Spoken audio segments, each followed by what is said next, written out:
Efésios capítulo 5, verso 18, texto muito conhecido da palavra de Deus.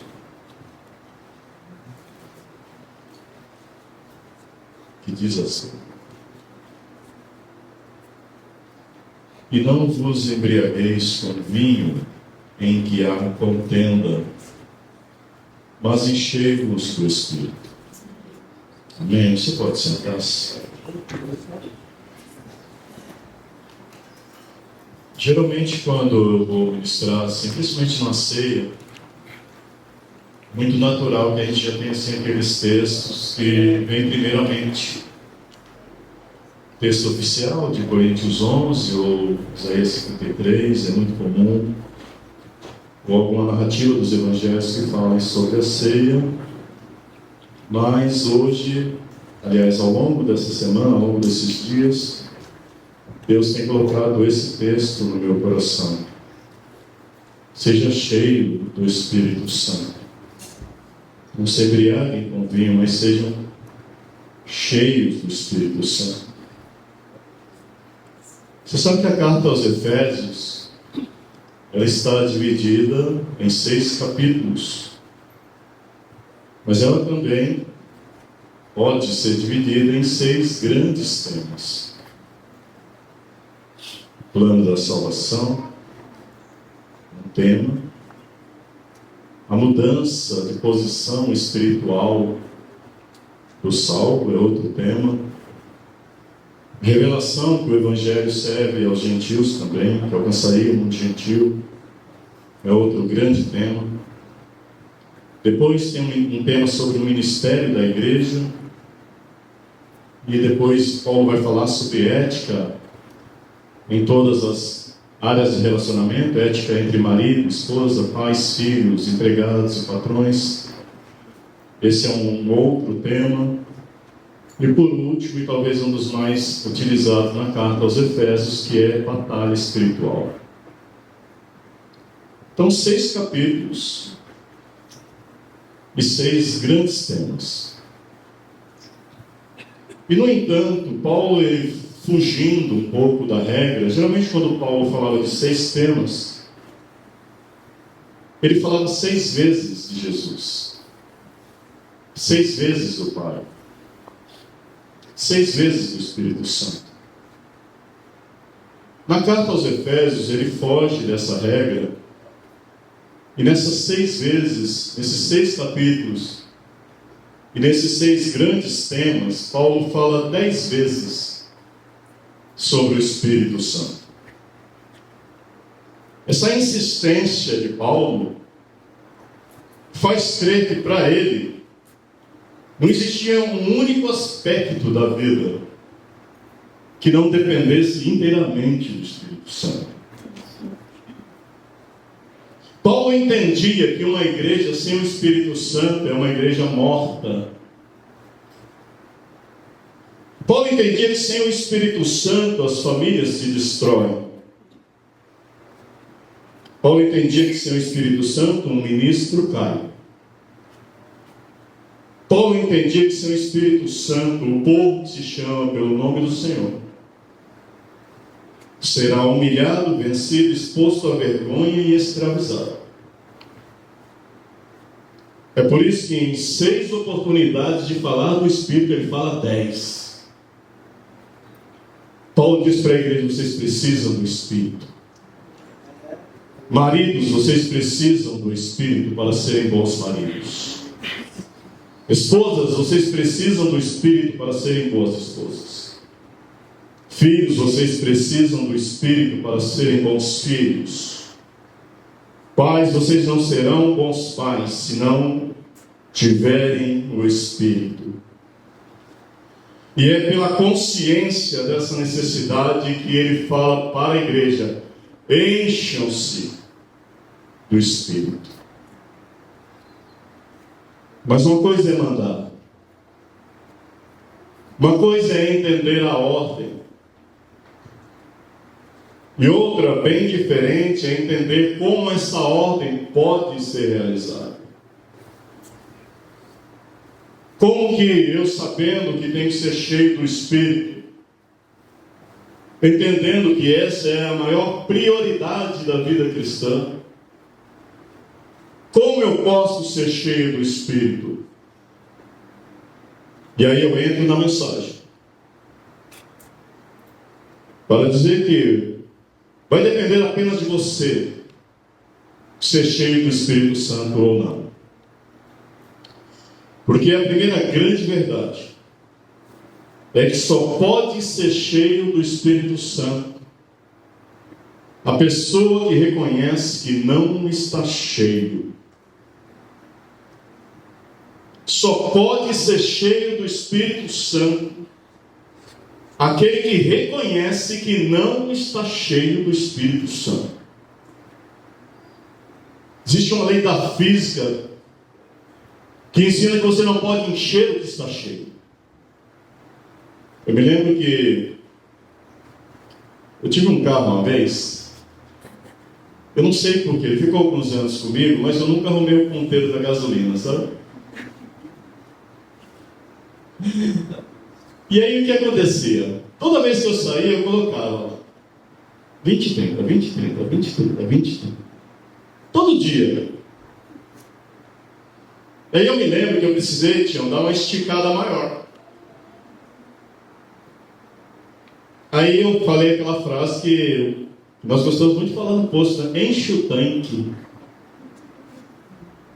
O rapaz foi lá, abriu, colocou a bomba lá, apertou e voltou. Eu falei assim, o que foi que aconteceu? Ele falou, rapaz, não dá para encher o teu tanque. Teu tanque já está cheio. O meu tanque estava cheio e eu não sabia. Mas espiritualmente essa regra não funciona. Quem está cheio sabe que está cheio. Quem está vazio sabe que está vazio. Estar cheio é bom. Estar vazio é ruim. Mas saber que não está cheio é muito bom também, porque Deus só enche crente que sabe que não está cheio. O mundo está olhando lá para a story, perguntando como se explica aquele avivamento.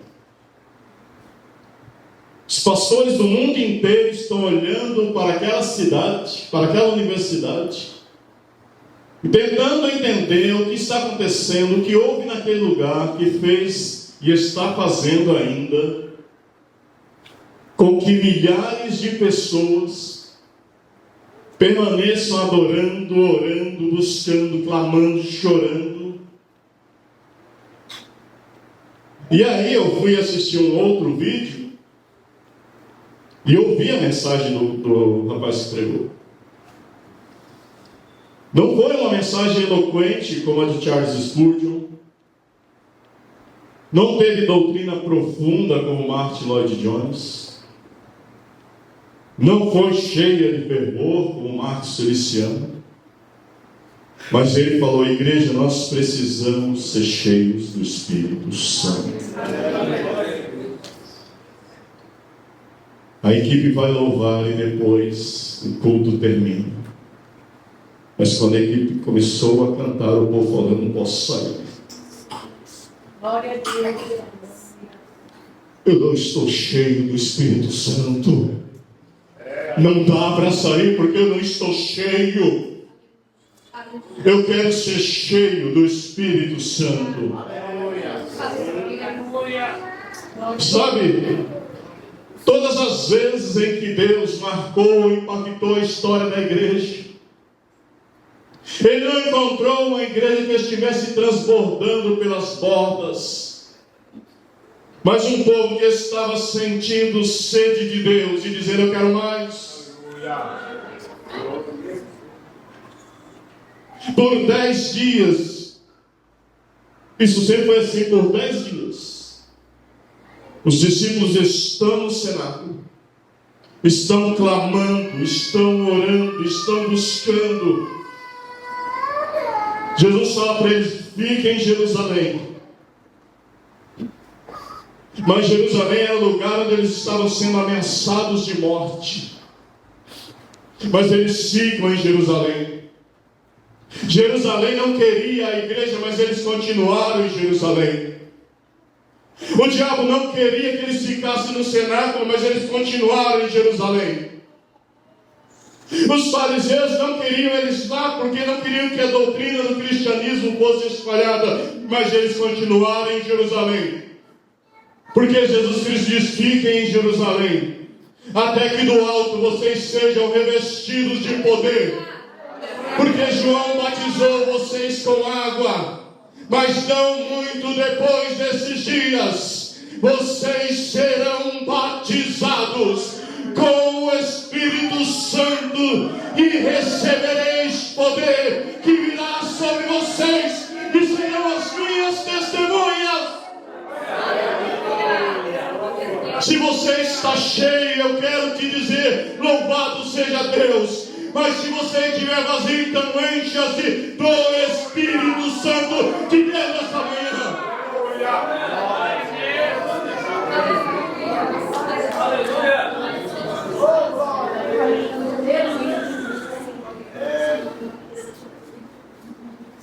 John Paul que disse que o prédio da Rua Azusa era um dos prédios mais feios de Los Angeles. Era um imóvel que era compartilhado alguns dias para guardar bebidas e outros para guardar cavalos. E nos finais de semana, William Seymour usava ali para juntar uma multidão que começou a ouvir falar: olha, parece que Deus está novamente querendo batizar com o Espírito Santo. E aquele povo se reúne, centenas de pessoas. A história diz que eles se ajoelhavam, eles se prostravam, eles colocavam a boca no pó e diziam: Deus, não sairemos daqui enquanto não formos cheios do Espírito Santo. Por dias seguidos eles clamam, eles oram, eles choram, até que uma menina, uma adolescente chamada Jane Moore, ela recebe o poder do Espírito e começa a falar em novas línguas. E os jornais devem dizer: olha, Deus ainda batiza com o Espírito Santo.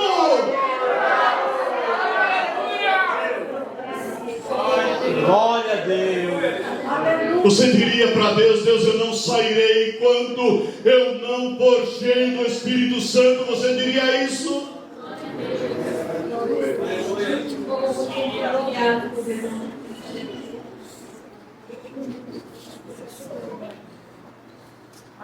Só pode ser cheio do Espírito Santo quem deseja cumprir o propósito da vida. Só pode ser cheio do Espírito Santo quem deseja cumprir o propósito da vida cristã. Paulo, uma vez, ele falou que numa grande casa há diferentes tipos de vasos.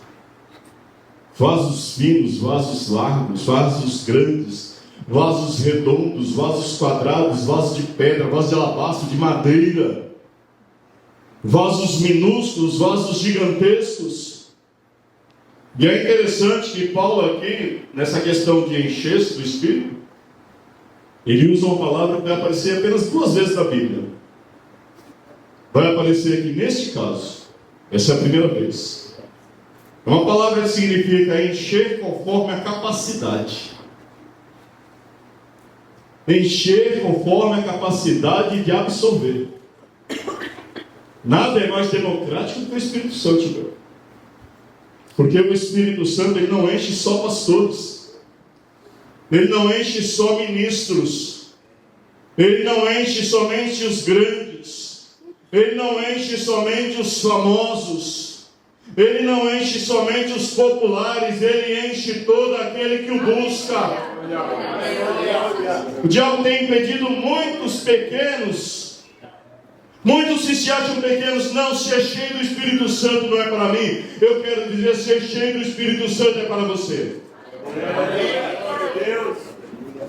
Ser cheio do Espírito Santo é para todos.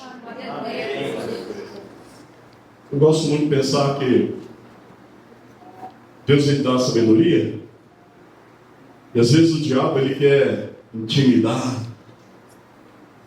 Reparou que agora nós estamos tendo batismos com o Espírito Santo como exceção e não como regra? Porque tem muita gente que fala assim: não, eu sou muito pequeno para ser cheio do Espírito Santo, eu quase não tenho importância, eu nem apareço, eu sou insignificante, eu sou pequeno. Quando vier esse pensamento sobre a tua vida, quer uma dica, fala assim: tá bom, Tiago, eu sou pequeno. Isso quer dizer que eu vou encher muito mais rápido. Deus quer encher pequenos aqui primeiro, querido. Se você é um pequeno que veio buscar a presença de Deus, a graça de Deus, a glória de Deus, a virtude de Deus, a alegria de Deus, o enchimento de Deus, o renovo de Deus, então receba nesta manhã, em nome de Jesus. Você é pequeno, então Jesus vai te encher muito mais rápido.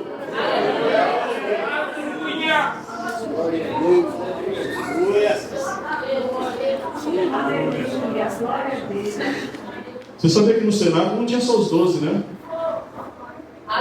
No cenáculo tinha homens, tinha mulheres, tinha crianças, tinha adolescentes, tinha idosos, tinha ricos, tinha pobres, tinha sábios, tinha indoutos, tinha escravos, tinha soldados, tinha militares, tinha letrados, tinha todo tipo de pessoa. Aí você lê Atos 2, e não fala assim: ele encheu Pedro, Tiago e João. Ele encheu Simão. Ele encheu Bartolomeu. Ele encheu Mateus. Não foi isso que ele fez. O que aconteceu foi que de repente eles orando, desceu do céu som como de um vento veemente e impetuoso, e encheu a casa em que eles estavam assentados, e aqueles adolescentes, e aquelas crianças, e aqueles jovens, e aqueles homens, e aquelas mulheres, e aqueles ricos, e aqueles pobres, todos foram cheios do Espírito Santo. Jesus falou: essa promessa é para você, essa promessa é tua, é promessa de Deus, é decreto do Altíssimo, tem a assinatura dele.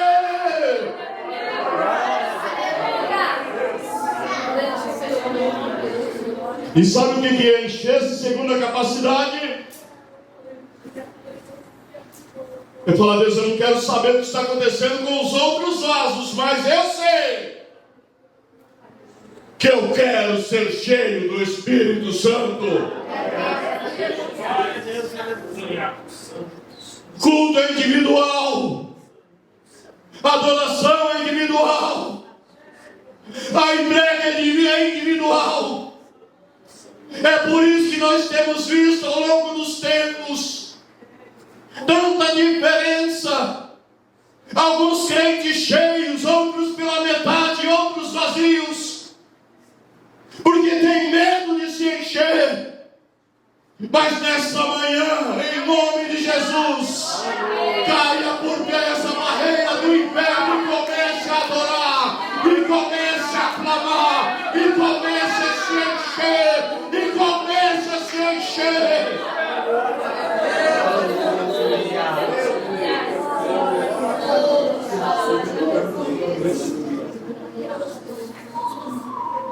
E sabe o que mais? Além de só ser cheio do Espírito Santo, quem sabe que não está cheio? Além de encher do Espírito Santo aquele que deseja cumprir o propósito da vida cristã, é preciso desejar tocar em Jesus. Só quem enche do Espírito Santo toca em Jesus. Nós tocamos em muitas coisas quando entramos aqui. Tocamos no corrimão da escada. Todos tocaram no corrimão da escada. Todos tocaram nas cadeiras. Nossos pés tocaram nos chãos. O prédio da igreja é muito democrático. Você pode tocar em quase todos os lugares aqui da igreja. Mas só toca em Jesus quem estiver cheio do Espírito Santo. Aleluia. Porque sabe a outra vez em que essa palavra aparece? Lá em Mateus, no capítulo 27, o versículo 48, quando o evangelista fala que Jesus está crucificado, e ele diz: eu tenho sede, e um soldado vai e pega uma esponja, coloca num bastão, numa cana, mergulha no tonel e leva até a boca de Jesus. A palavra para o que acontece com aquela esponja é pleiros. É a palavra que Paulo usa para falar: vocês devem ser cheios como uma esponja. Vocês devem ser cheios como uma esponja. Essa é a ideia que Paulo tem de uma pessoa cheia do Espírito Santo. É uma pessoa que foi mergulhada no Espírito Santo. Uma pessoa que absorveu o Espírito Santo e que agora chega muito perto do rosto de Cristo e toca nos lábios de Jesus. Essa é a ideia de alguém cheio do Espírito Santo. E se você se encher do Espírito Santo, é isso que vai acontecer. Você vai tocar na intimidade como poucos tocaram. Porque as multidões tocaram o homem que curava na Galileia. Tocaram naquele que deu vista aos cegos e levantou paralíticos e expulsou demônios. Mas essa esponja tocou em Cristo no momento em que ele aniquilava o império da morte. Ela tocou naquele rosto ensanguentado, mas que um dia vai brilhar como o sol e virá sobre as nuvens do céu em poder e grande glória. Naquele dia vai ser maravilhoso, mas você pode ver agora. Então veja, porque se creres, verás a glória de Deus.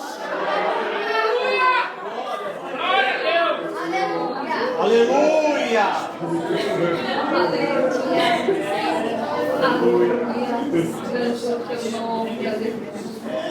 Você quer tocar em Jesus?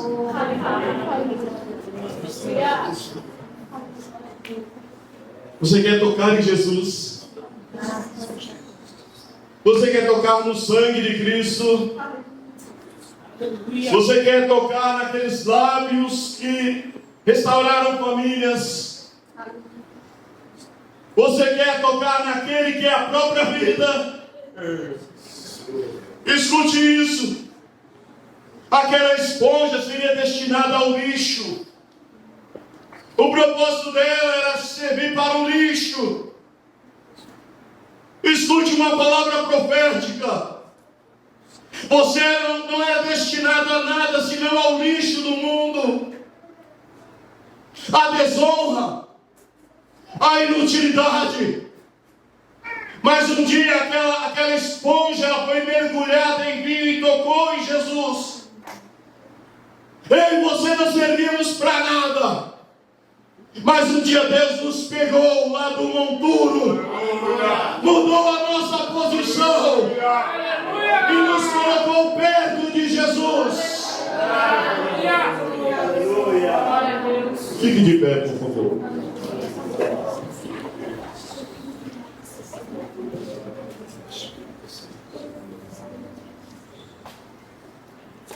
Tinha um coro tipo assim: toca pela fé agora em Jesus, porque Ele vai te conceder a luz. Estende as mãos, Jesus vai te tocar. Toca pela fé, agora é só pedir, que de Jesus virtude vai sair. Estende as mãos, Jesus vai te tocar. Embriague-se no Espírito Santo. Porque ali naquele momento que ele é tocado, ele fala: eu tenho sede. Eu tenho sede. Mas hoje ele diz para a igreja: eu não tenho sede. Aleluia!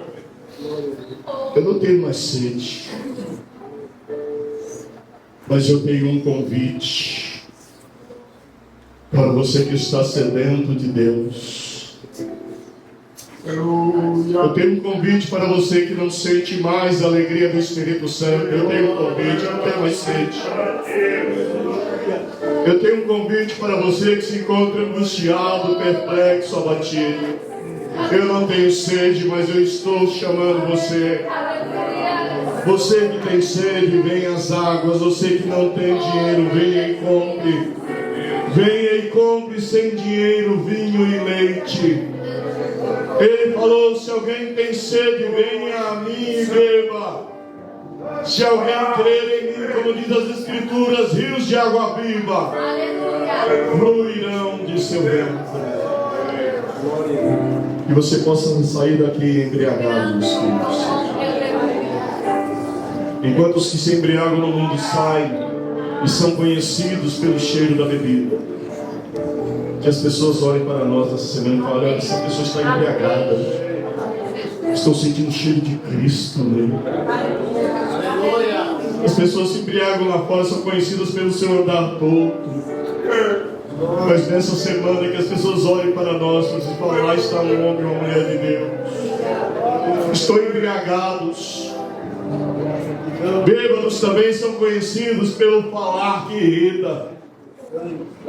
Que as pessoas olhem para nós essa semana e falem: estão embriagados.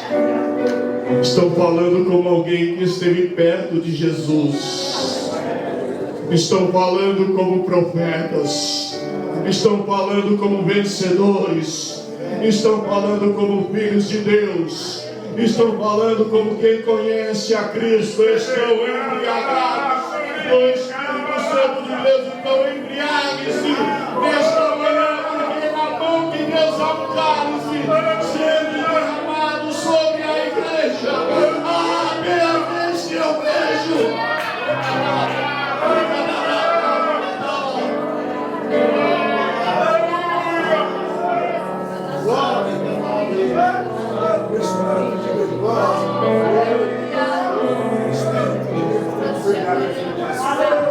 Deus embriaga alguns crentes agora. Embriaga alguns crentes nessa manhã. Embriaga aquele que está vazio. Embriaga aquele que não é como embriagado. Embriaga aquele que não fala como embriagado, que não pensa como embriagado. Embriaga com Deus Espírito Santo, Senhor. Em nome de Jesus.